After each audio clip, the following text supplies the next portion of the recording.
Muy buenas tardes a todas nuestras seguidoras y a todos nuestros seguidores de este Contraviento y Marea de la revista contraportada.info.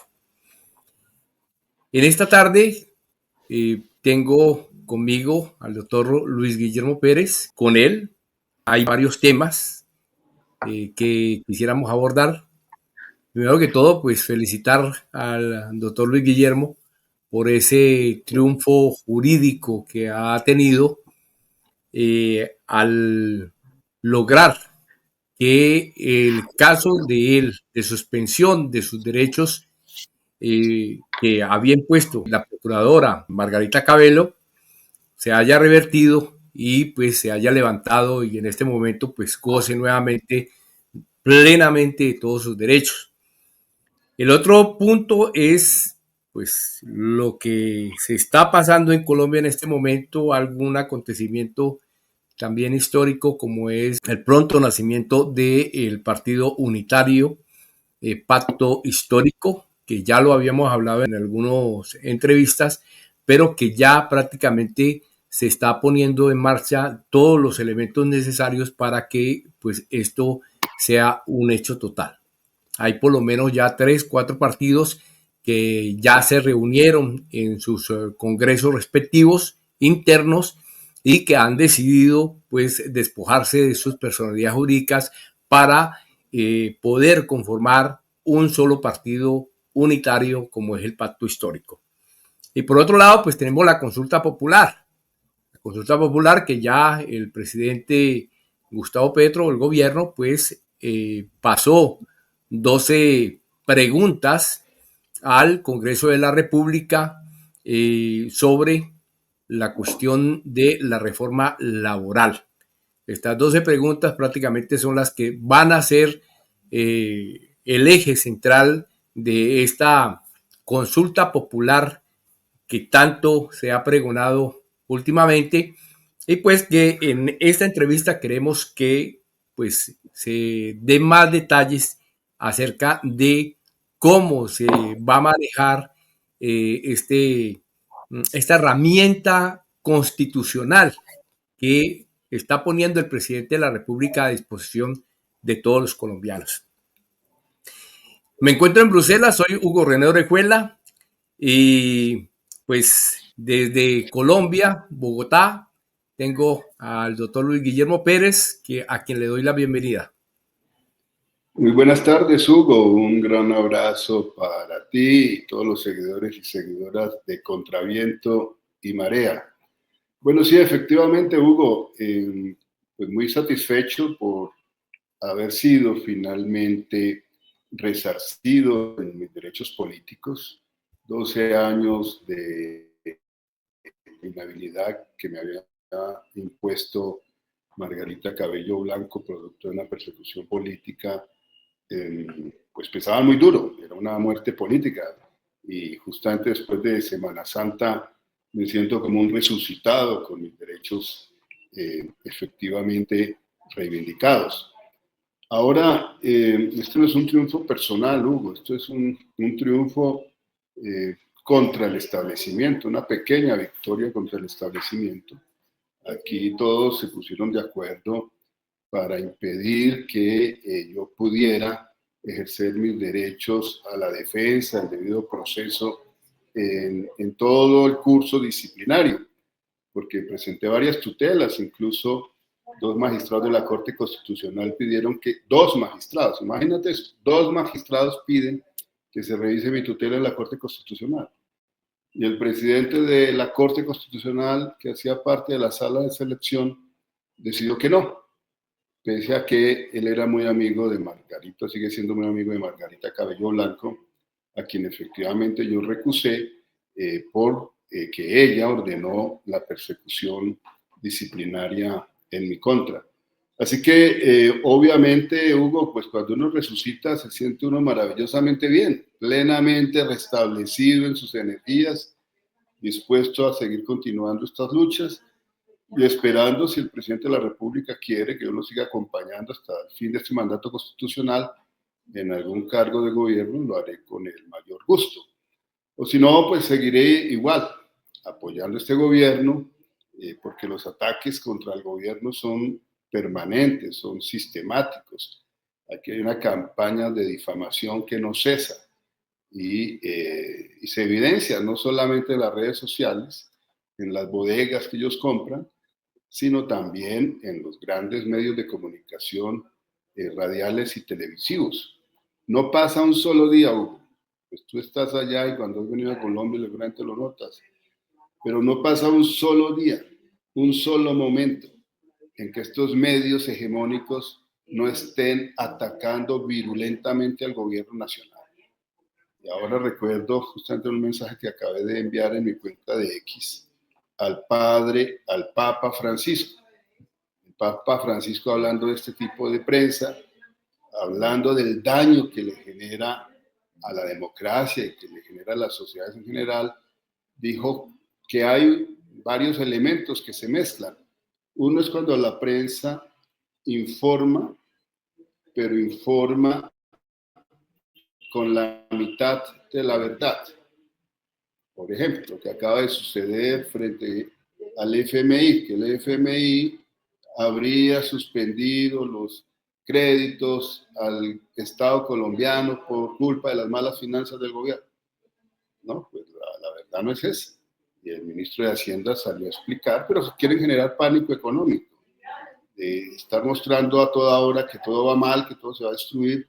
Y lo que hemos constatado es que el empleo en Colombia crece, que crece el turismo internacional hacia Colombia, que efectivamente se dijo que el alza del salario mínimo iba a crear una nueva crisis inflacionaria. Falso.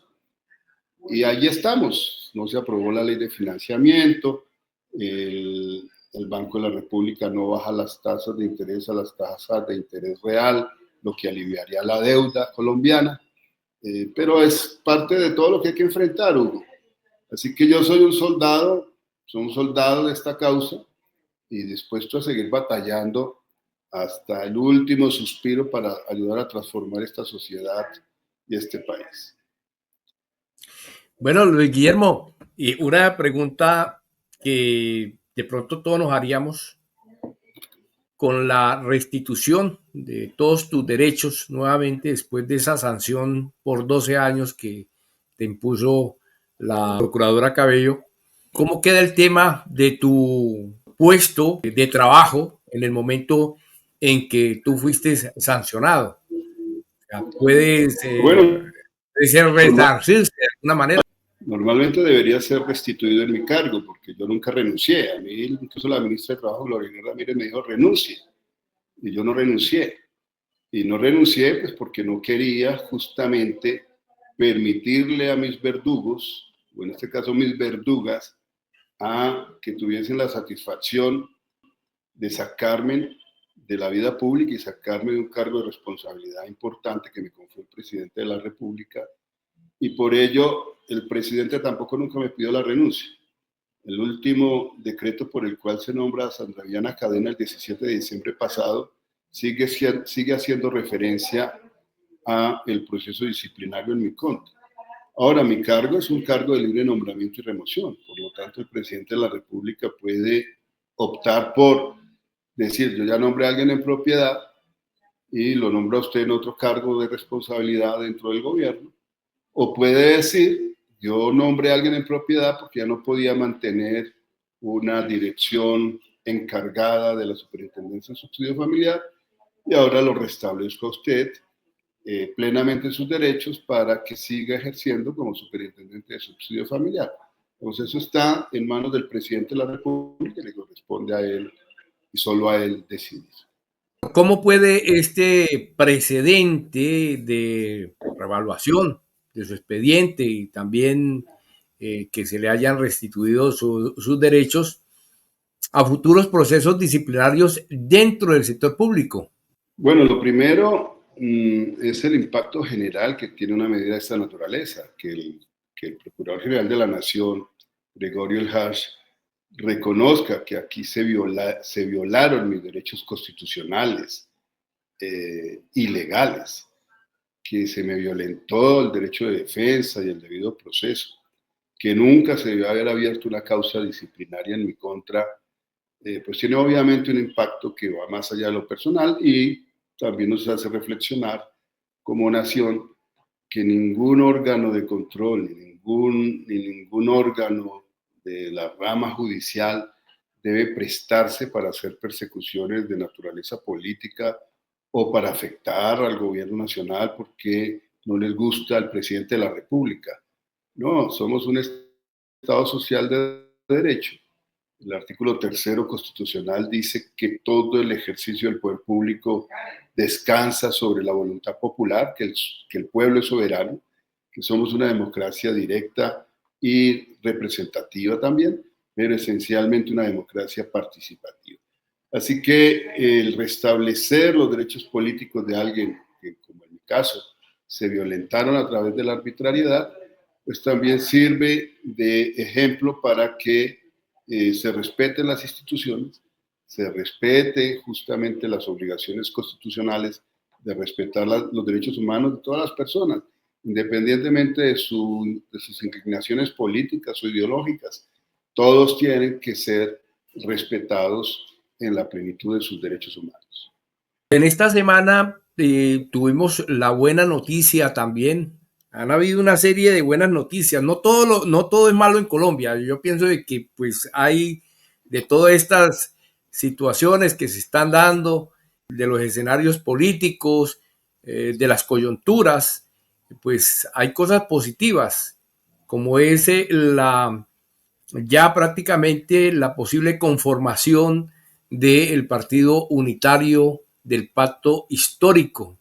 Por lo menos ya 3 o 4 partidos ya se han reunido internamente en sus congresos y han definido pues que se despojan de sus personalidades jurídicas para conformar este partido unitario. ¿A qué desafíos y oportunidades se enfrenta esta nueva coalición política? Bueno, en buena hora, pues el Congreso del Polo se pudo desarrollar, que era el último gran partido pues, de la coalición del Pacto Histórico, que estaba pendiente de dicho Congreso para que se aprobase, como se aprobó, el poder contribuir a la conformación del Partido Unitario Pacto Histórico. Ahora está pendiente en el Consejo Nacional Electoral que se reconozca la personalidad jurídica del Partido Progresistas, que es la escisión del Movimiento Maíz, encabezados por María José Pizarro y David Racer. Ellos ya presentaron la petición formal ya hace más de 2 meses y está por definirse el reconocimiento de esa personalidad jurídica. Debería reconocerse positivamente, pero pues lo que he escuchado es que no hay las mayorías suficientes para que la ponencia sea aprobada y por eso se aplazó de la decisión que tenía que haberse tomado el jueves de la semana pasada. Ya será para la próxima semana porque este jueves es 1 de mayo festivo.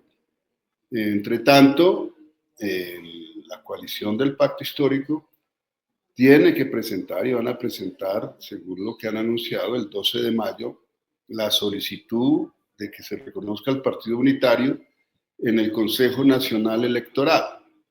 Ahora, ¿qué es lo que han venido diciendo? Que no lo van a reconocer, que porque, según la ley 1475 de 2011, que es la ley para los partidos políticos, si hay un partido que esté bajo alguna investigación de carácter administrativo por parte del Consejo Nacional Electoral, se les negará las escisiones o las fusiones, y eso es lo que se ha venido especulando.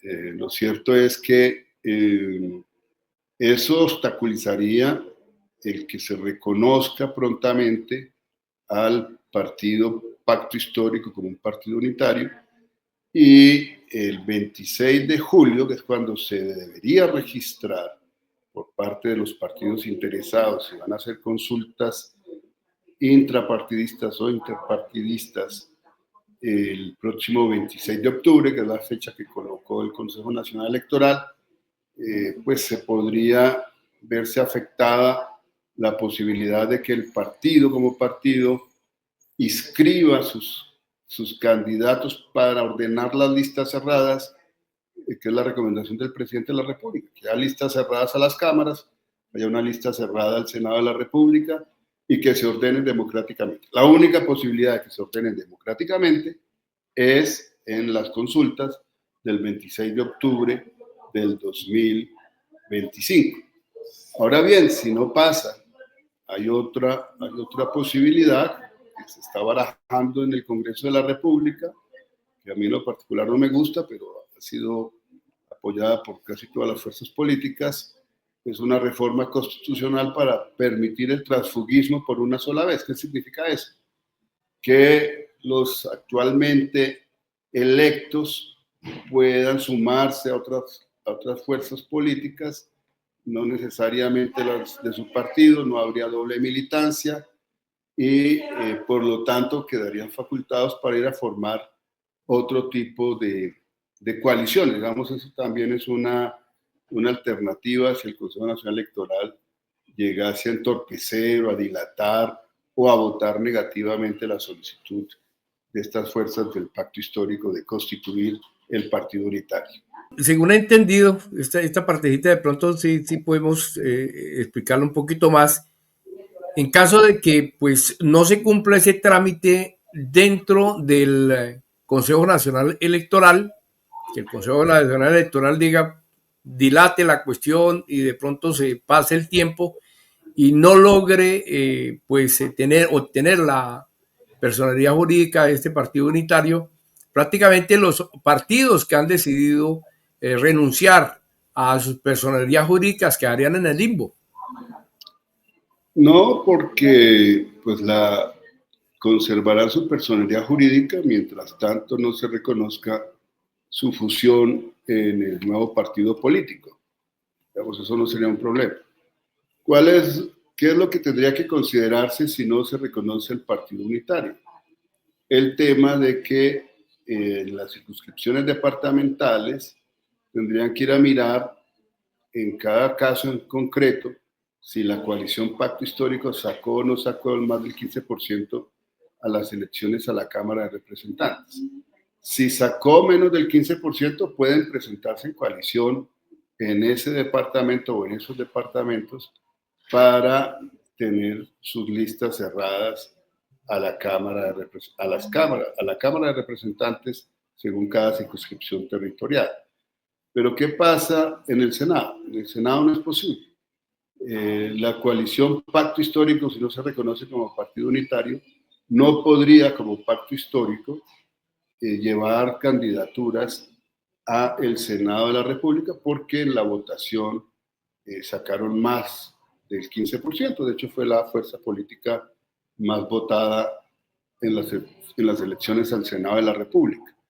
Ese es el escenario, Hugo. Entonces, lo más democrático, respetando los derechos constitucionales de quienes se están sumando para constituir el partido unitario, es que el Consejo Nacional Electoral reconozca a ese partido unitario pacto histórico, que le permita inscribirse el 26 de julio ante el Consejo Nacional Electoral para las elecciones internas que se facilitan por la organización electoral para el 26 de octubre y que democráticamente la población afecta al pacto histórico decida cómo organizar las listas por departamento o cómo organizar las listas en la circunscripción internacional o cómo organizar la lista también en relación con las elecciones al Senado de la República.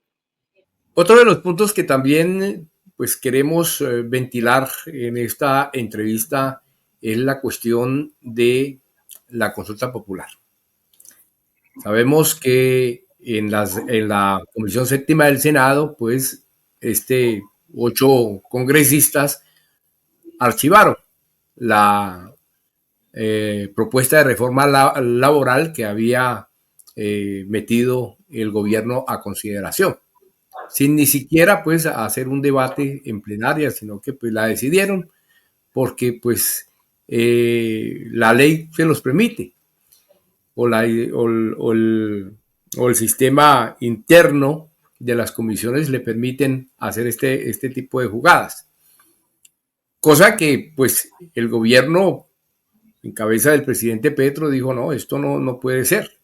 O sea, es muy injusto de que ocho congresistas decidan archivar una reforma tan importante y propone la consulta popular. Una consulta popular que le haga preguntas al pueblo y le diga, bueno, ustedes quieren estos puntos que vayan dentro de esta reforma o no. Hay una situación muy tremenda en esta consulta y es el umbral. 13 millones de votos, 13 millones de participantes por lo menos. 6 millones para que se apruebe por lo menos. Teniendo en cuenta todo este contexto y que ya hay 12 preguntas que se han metido al Congreso nuevamente como propuesta de esta consulta popular, ¿cómo usted ve ese pulso político que ha generado esta consulta? Mira, Hugo, varias cosas para precisar. En primer lugar, se presentó un recurso a través de varios congresistas para que una comisión especial del Congreso decida revocar la decisión de archivo de los 7 miembros, de los 8 miembros de la Comisión Séptima del Senado que archivaron la reforma. Eso es algo legal, es algo que está en trámite y podría pasar que esa comisión accidental diga la Comisión Séptima del Senado no debió haber archivado y reabre la reforma laboral en el Congreso de la República. Digamos, eso es posible. Y a eso es lo que le están apostando ahora, y por eso Cepeda al malo anunció que antes que ir a la consulta, debería pensarse que ese es un mecanismo que está por definirse y que el Congreso debería ser el escenario natural para decidir sobre los derechos que pretenden incorporarse a través de la consulta. Primer punto. Segundo punto. El presidente de la República ha dicho que este jueves 1 de mayo someterá a consideración del Senado esos 12 puntos de la consulta.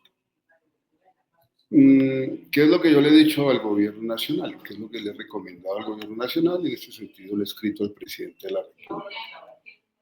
No es conveniente que el 1 de mayo el presidente de la República someta esos 12 puntos a consideración del Senado.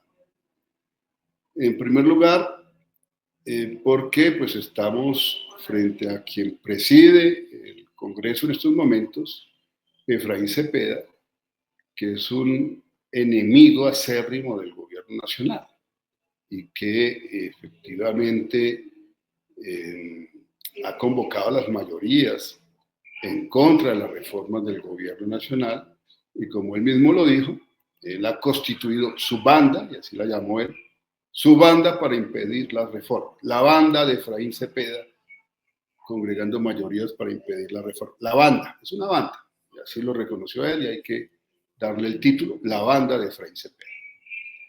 Ahora, ¿y por qué le pido al presidente de la República que no lo someta a consideración de este presidente del Congreso? Por esa razón, pero también por una razón de tiempos. Si el presidente de la República sometiese este 1 de mayo el proyecto de consulta popular a el presidente del Congreso, al Senado de la República, el Senado tendría un mes para decidir si se convoca o no se convoca la consulta. En ese mes podrían resolver a toda prisa esta comisión ad hoc que se creó de los presidentes de distintas comisiones que efectivamente continúan el debate en el Congreso y hunden inmediatamente la reforma. ¿Sí? Y en la consulta, perdón. Que aprueben, continuar el debate no significa que van a aprobar los temas más profundos de la reforma laboral. Ahora, ¿Qué pasa en términos del tiempo? ¿Qué dice la ley? La ley dice que una vez el Senado de la República apruebe la convocatoria de la consulta popular, dentro de los 3 meses siguientes deberá realizarse. ¿Eso qué implicaría? Que si se decidiese en junio, eventualmente, favorablemente, en el mejor de los casos, la consulta tendría que hacerse en los 3 meses siguientes, es decir, julio, agosto, septiembre, a más tardar en septiembre, ¿sí? Con todas las dificultades presupuestales que tiene el gobierno nacional. Ya hemos mencionado, se hundió la ley de financiamiento. Las finanzas no están para gastarse cientos de miles de millones de pesos en convocar una consulta por fuera de los procesos electorales en curso. ¿Cuáles son los que están en curso? El 19 de octubre hay elección del Consejo, de los consejos de juventudes, y está toda la infraestructura montada por la registraduría para esos efectos. Una semana después, 19, 7, el 26, domingo 26 de octubre, el Consejo Nacional Electoral habilita las elecciones internas de los partidos o interpartidistas. 26 de octubre. Sigue montada toda la infraestructura electoral de la registraduría. Y lo que yo le aconsejo al gobierno es que debería hacerse la consulta popular el 2 de noviembre, el domingo siguiente a estas consultas, para poder aprovechar toda esa infraestructura. Eso es lo más, digamos, lo más lógico en este escenario político electoral.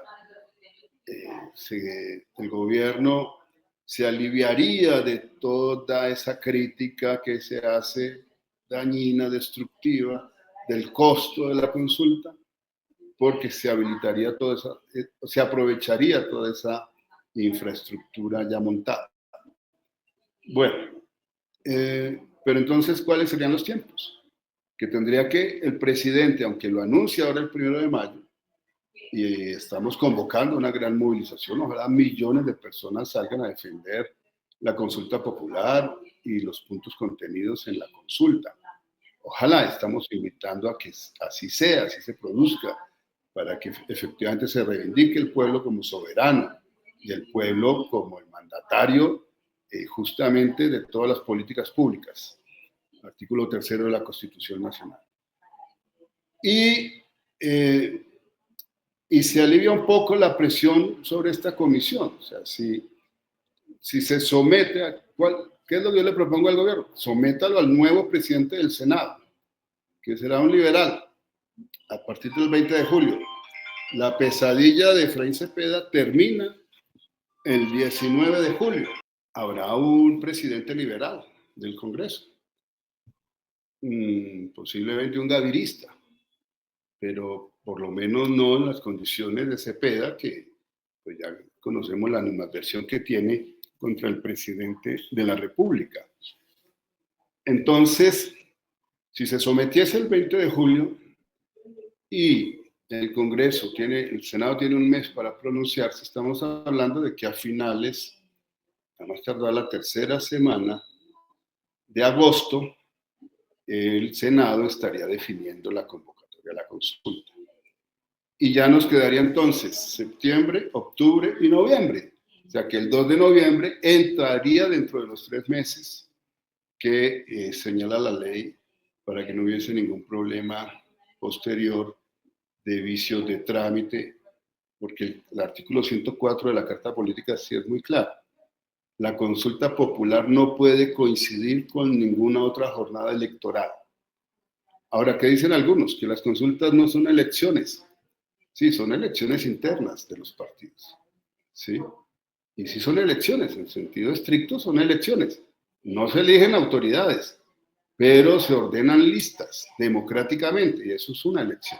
Entonces uno no puede correr el riesgo de pretender que ese 26 de octubre se haga coincidir las consultas intrapartidistas o interpartidistas con la consulta popular. Bueno, es eso lo que yo he recomendado al gobierno nacional, querido Hugo. Y en cuanto al al pulso político que ha generado la consulta popular, porque pues en el análisis que yo he hecho en varios artículos que he escrito es prácticamente eso, o sea, definir prácticamente una situación, primero, de polarización que se viene encima tras la consulta, y la otra situación es cómo ve la derecha o los partidos de derecha esta consulta. Y la están viendo prácticamente como un pulso político de cara a las elecciones de 2026, que son elecciones tanto presidenciales como legislativas. ¿Cómo lo ves tú? Bueno, Hugo, efectivamente es una salida constitucional a unas diferencias profundas entre el Congreso de la República y el presidente de la República. Y así lo ha considerado la Corte Constitucional cuando declaró exequible justamente la ley estatutaria sobre los mecanismos de participación ciudadana. Es una manera de permitir que el pueblo directamente sea quien dirima ese conflicto en temas de interés nacional. Ahora, tú mencionabas el umbral. Sí, son 40 millones, digamos 40 millones y medio de posibles electores. Estamos hablando de que aún el censo tiene que ser depurado frente a las personas que han fallecido, etcétera, pero digamos son 40 millones y medio.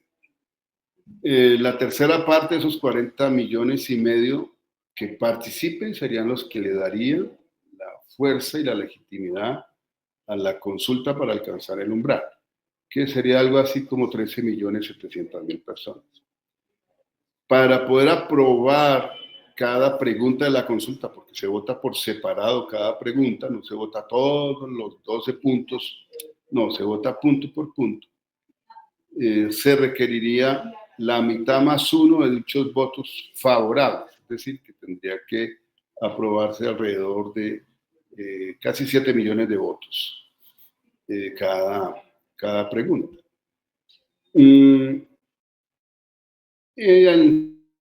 Algunos miembros de la derecha dicen aquí nunca, ni incluso en el momento más favorable de la corrupción del año 2018, se alcanzó el umbral. Y estuvimos cerca del umbral, eran alrededor de 12 millones de votos y hubo preguntas que casi sacan el umbral. Ahora, no sé, ninguna pregunta alcanzó el umbral. Entonces esos miembros de la derecha dicen, dejemos que el gobierno se estrelle, que le va a ir muy mal en la consulta popular, que no va a alcanzar el umbral y van a jugar por la abstención, que la gente no participe.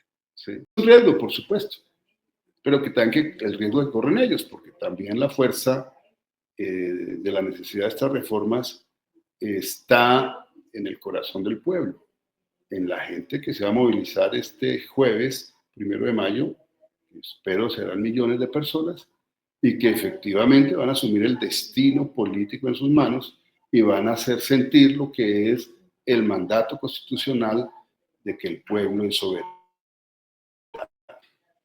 Y el resultado de la consulta, si se alcanza el umbral, si se alcanzan las mayorías, el cumplimiento y ese voto tendrá que ser ley de la República, vía el Congreso, si el Congreso lo hace, o vía un decreto con fuerza de ley que lo haría el presidente de la República en caso de que el Congreso no votara la ley que implementara los 12 puntos o los puntos que pasen en la consulta popular.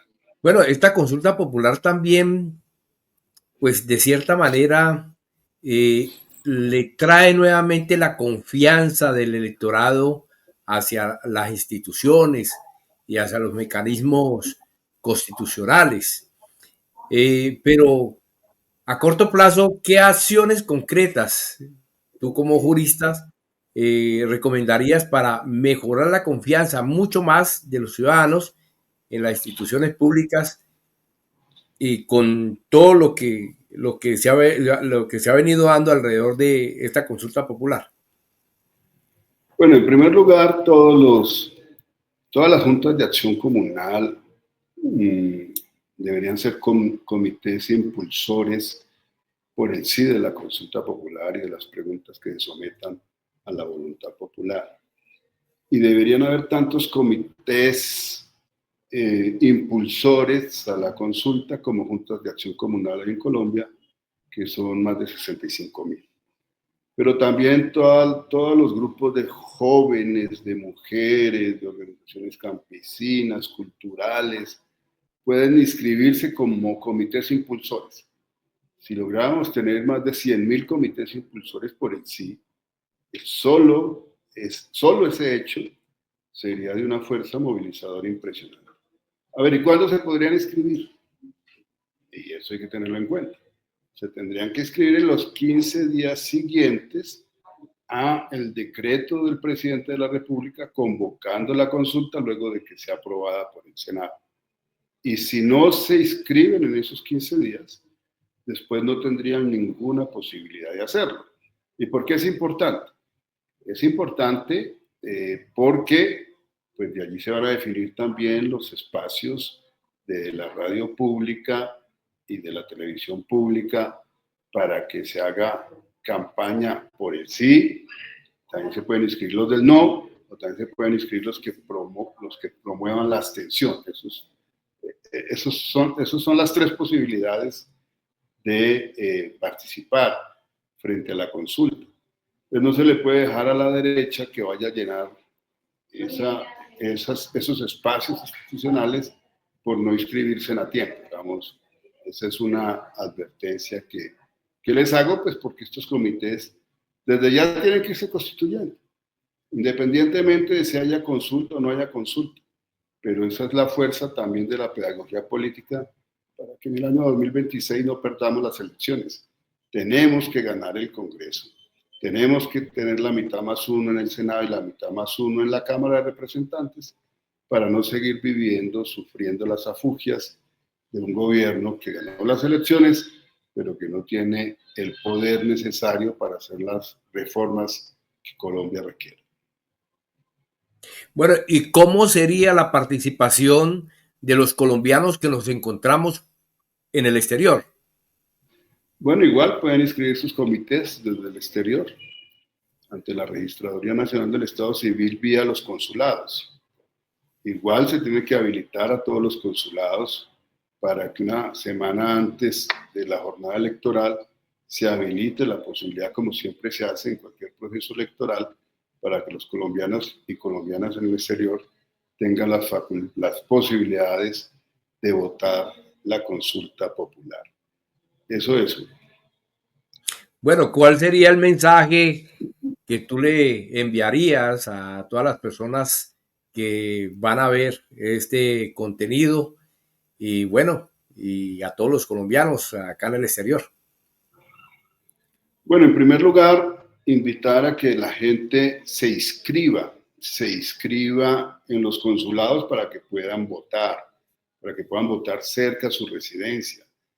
A los colombianos y colombianas dentro del país que no están inscritos cerca a su sitio de residencia, por favor, inscríbanse en la registraduría más cercana a su casa, de tal manera que el día de la votación, de las votaciones, las distintas elecciones que se vienen, puedan efectivamente participar. Eso es muy importante que lo tengan en cuenta. Necesitamos vencer la abstención. Este gobierno hubiese podido avanzar muchísimo en las reformas, incluso en las reformas constitucionales que se requieren, si hubiésemos sido mayoría en el Senado y en la Cámara de Representantes. Y para ser mayorías necesitamos vencer la abstención, vencer el clientelismo, vencer la corrupción electoral y prepararnos también para formar los testigos electorales para que en el año 2026 esta fuerza del cambio continúe implementando la voluntad ciudadana de transformación del país. Así que no seamos inferior a los retos históricos que hoy el presidente nos los recuerda. El pueblo es el que manda y quienes están en las distintas instituciones públicas tienen que entender que sobre el soberano recae todo el poder público y que nadie es superior al pueblo colombiano. Ese es el mensaje, un mensaje de empoderamiento, un mensaje de entender que aquí no se trata de la figura del presidente de la República. Aquí no estamos discutiendo la reelección de Gustavo Petro Rego, aunque muchos la quisiéramos. Aquí estamos hablando es de la pervivencia de este proyecto político de transformación a través de elegir correctamente a quienes queremos aparezcan representándonos en la Cámara o en el Senado de la República. Bueno, y en la presidencia, por supuesto. Doctor Guillermo Pérez, pues muchas gracias por haber aceptado esta entrevista para Contraviento y Marea de la revista contraportada.info. Desearle a usted muchos éxitos en todas sus labores profesionales, cotidianas, y reiterar también las felicitaciones por ese triunfo jurídico que pues logró y que le restablece todos sus derechos nuevamente. Bueno, muchísimas gracias, Hugo. Un gran abrazo para ti. Como siempre, es un enorme gusto poder compartir contigo estos programas dirigidos a la opinión pública. Lo hicimos muchos años cuando yo estaba en el exilio en Bruselas, en nuestro programa Entre Amigos, y siempre te recuerdo con mucho respeto, con mucha admiración y con mucho cariño. Un gran abrazo, Hugo, y para toda la audiencia de Contraviento y Marea. Bueno, muchas gracias.